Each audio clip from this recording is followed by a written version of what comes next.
Assalamualaikum warahmatullahi wabarakatuh. Di video kali ini saya sekedar sharing aja ya bagaimana cara saya membuat sinking fund dari gaji Pak suami yang dipercayakan kepada saya semua. Sebelumnya saya menggunakan metode amplop untuk memposkan uang belanja setiap bulan. Dan sekarang saya ganti dengan wallet organizer yang saya pesan di Shopee. Jadi di sini kan bisa lebih rapih ya, jadi nggak gampang sobek, nggak cepet kotor juga, makanya saya ganti dengan wallet organizer. Dan suami sendiri gajian dari tanggal 25 langsung menarik uang sebesar 5 juta. Itu untuk kebutuhan setiap bulan, untuk belanja mingguan, belanja bulanan, kebutuhan suami kerja, dan untuk jajan anak-anak, dan untuk cicilan rumah, mobil, karena kita juga punya cicilan ya. Akhirnya kalau cicilan itu kita bayar langsung via transfer, sedekah, dan untuk ngasih orang tua kita kasih via transfer. Dan untuk posnya masing-masing di sini ada 11 macam kategori untuk kebutuhan rumah tangga plus untuk sinking fund juga. Yang pertama untuk bensin suami saya budgetkan 1.600.000 karena kerjanya masih work from home alias sehari kerja sehari libur, jadi 1.600.000 cukup untuk sebulan. Dan untuk belanja mingguan saya anggarkan 800.000 untuk 1 bulan. Jadi minggu pertama 200.000 karena dalam 1 bulan ada 4 minggu, jadi 200 dikali 4 800 untuk 1 bulan. Dan ini untuk pertama kalinya saya buat video tentang payday atau gajian dan sinking fund. Setiap rumah tangga pasti berbeda-beda ya cara mengatur keuangannya. Begitupun dengan saya. Jadi ini jangan dijadikan patokan. Hanya gambaran aja setiap rumah tangga yang lain seperti apa. Sama seperti saya ketika belajar dari channel-channelnya ibu rumah tangga bagaimana anggaran mereka dan bagaimana cara mereka mengatur keuangan mereka atau anggaran mereka sehingga mereka juga bisa menabung lebih besar tiap tahunnya. Ini untuk gas dan listrik saya satukan per bulannya 250.000 dan kadang 250.000 itu suka ada sisa sedikit sih dari anggaran 250.000. Dan untuk gas sendiri saya anggarkan 50.000 untuk 1 bulan karena dalam 1 bulan saya ganti 2 kali. Dan untuk jajan saya anggarkan 300.000 untuk 4 orang, saya, suami, dan anak-anak. Jadi kalau untuk main dan jalan-jalan saya sudah menganggarkan 300.000 untuk 1 bulan.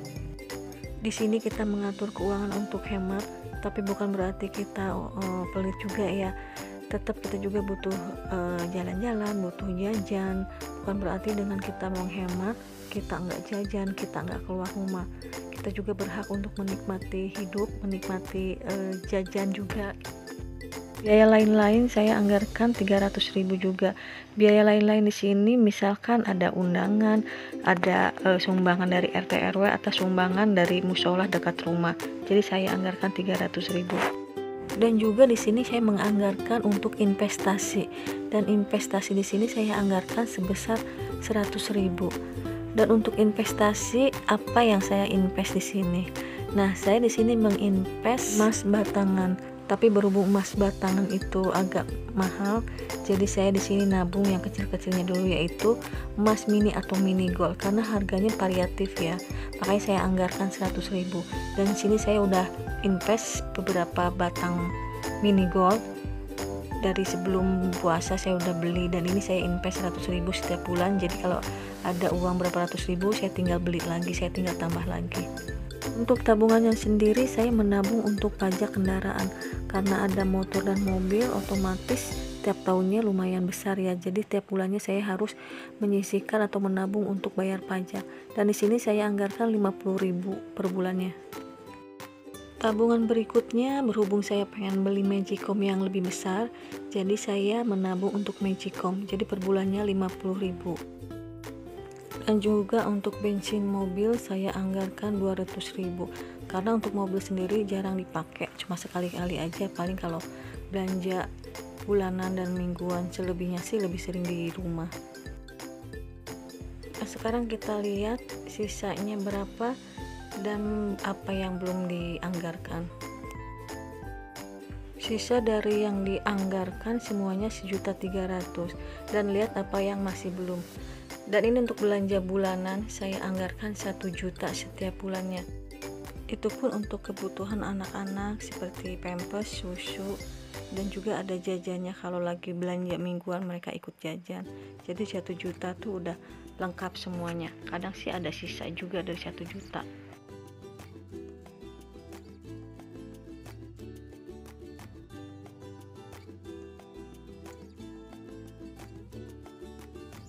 Untuk pos-pos semuanya sudah terisi, tapi kita cek dulu, takutnya ada yang kelewat, ada yang kelupaan. Dan ini ada 11 pos, semuanya alhamdulillah sudah terisi sesuai dengan kebutuhannya masing-masing, terutama untuk nabung atau sinking fund juga ada.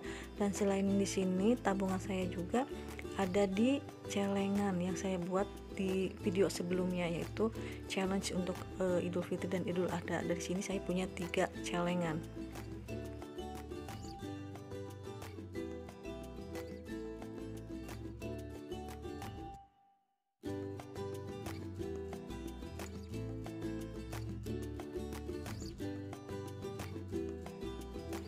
Dan untuk sisa dari anggaran 5 juta ada 300.000, dan 300.000 ini akan saya anggarkan untuk menabung, dan untuk 200-nya saya anggarkan untuk kebetulan anak-anak pengen beli tas, jadi saya anggarkan untuk beli tas.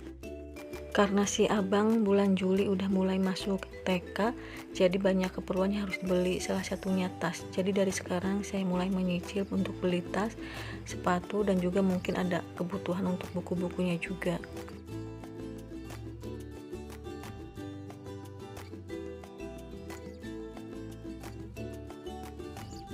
Dari uang yang tersisa 100.000 saya akan masukkan ke celengan, dan yang 200 untuk keperluan anak-anak beli tas. Karena adiknya juga ikut-ikutan pengen masuk sekolah, jadi sebagai anak bawang cuma beli tas aja, selebihnya dia cuma ikut-ikutan aja di sekolah, cuma ikut-ikutan main sih, gak ikutan masuk sekolah juga karena masih 3 tahun umurnya. Untuk tabungannya sendiri saya mengutamakan untuk tabungan Idul Fitri, karena kan Idul Fitri lebih dulu dari Idul Adha, jadi sekarang lebih diutamakan tabungan untuk Idul Fitri, dan jika ada sisa baru saya alokasikan untuk tabungan Idul Adha. Selain itu juga masih ada sisa dari THR yang kemarin saya buat challenge menabung untuk hari raya Idul Fitri. Jadi sini masih ada sisa beberapa puluh, dan selebihnya alhamdulillah karena kami punya kebun di belakang rumah, kemarin ada penjualan dari kelapa, jadi hasilnya kurang lebih ada 100 lebih. Nah di situ bisa saya masukkan ke tabungan Idul Fitri dan Idul Adha. Berikut ada uang recehan logaman 500 dan 1000, berikut 2000-an. Jadi untuk celengan yang recehan bisa terisi juga. Untuk ketiga celengan saya alhamdulillah bisa terisi. Dari penjualan kelapa dan sisa uang THR ada 200 lebih, dan 200 ini akan saya bagi-bagi ke 2 celengan Idul Fitri dan Idul Adha. Selebihnya kalau untuk logam-logam tentunya di toples yang untuk logam.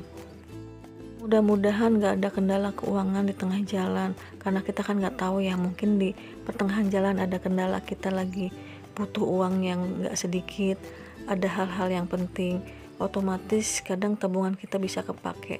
Semoga aja sih nggak ada kendala apa-apa, jadi untuk ketiga celengan ini bisa aman sampai tahun depan pas lebaran Idul Fitri dan Idul Adha. Untuk teman-teman yang baru bergabung, saya ucapkan terima kasih, dan insya Allah saya akan berkunjung ke channelnya teman-teman, insya Allah. Akhirnya selesai sudah saya membuat sinking fund untuk pertama dibuat video, dan juga cara saya mengatur keuangan beserta pos-posnya masing-masing. Semoga bermanfaat ya untuk teman-teman semua, dan ini sekali lagi jangan dijadikan patokan karena setiap rumah tangga itu keuangannya berbeda-beda ya. Oke teman-teman, cukup di sini video tentang cara saya mengatur gaji dan sinking fund-nya. Oke, wassalamualaikum warahmatullahi wabarakatuh.